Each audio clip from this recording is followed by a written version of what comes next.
Hi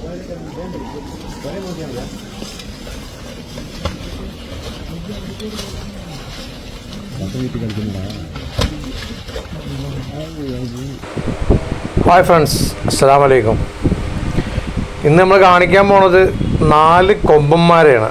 4 കൊമ്പന്മാർ Panamaram ഭാഗത്ത് പുഴയോട് അടുപ്പിച്ചുള്ള സ്ഥലത്താണ് 4 കൊമ്പന്മാർ കാട്ടിൽ നിന്ന് നാട്ടിലേക്ക് ഇറങ്ങിയതാണ്. വീണ്ടും അവരെ കാട്ടിലേക്ക് തന്നെ ആട്ടിവിട്ടു. 4 കൊമ്പന്മാരാണ്.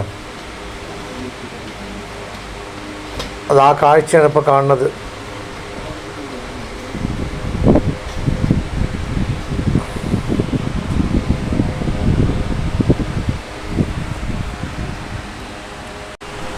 അതുപോലെ തന്നെ പനമരം പുഴയിൽ മുതലയുണ്ട് എന്ന് പറയുന്നത് ശരിയാണോ?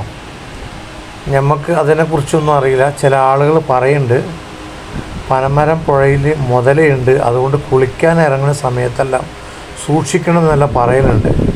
ഇത് സത്യമാണോ? ഇതിനെക്കുറിച്ച് അറിയുന്നവർ ഉണ്ടെങ്കിൽ ഒന്ന് കമൻറ്റിൽ പറയണേ.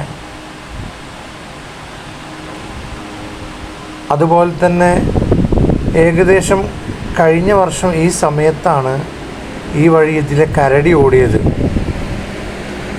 അത് ഏകദേശം ഒരുവിധം എല്ലാവർക്കും അറിയാം. അതിതാ ഈ ഏരിയയിലൂടെയാണത് കരടി ഓടിയൊരു ചിത്രം വന്നിരുന്നു. അപ്പോൾ ഇതിനെക്കുറിച്ച് അറിയുന്നവരൊക്കെ ഉണ്ടെങ്കിൽ ഒന്ന് കമൻറ്റ് പറയണേ. അപ്പോൾ ഏകദേശം വയനാട്ടിലെ ചില ഭാഗങ്ങൾ ഇതുപോലെ ആനയും കരടിയും മുതലയെല്ലാം കൊണ്ടും ബുദ്ധിമുട്ടുന്ന ഒരുപാട് ആളുകളുണ്ട്. അപ്പോൾ ആർക്കും ഒന്നും സംഭവിക്കാതിരിക്കാൻ വേണ്ടി പ്രാർത്ഥിക്കാം. എല്ലാവർക്കും നല്ലത് വരട്ടെ. വീഡിയോ കണ്ട് ഇഷ്ടപ്പെടുകയാണെങ്കിൽ എല്ലാവരും ഒന്ന് സപ്പോർട്ട് ചെയ്യണേ. നിങ്ങൾ സപ്പോർട്ടാണ് നമ്മളെ വിജയം. അപ്പം പോയിട്ട് വരാം. Okay, by.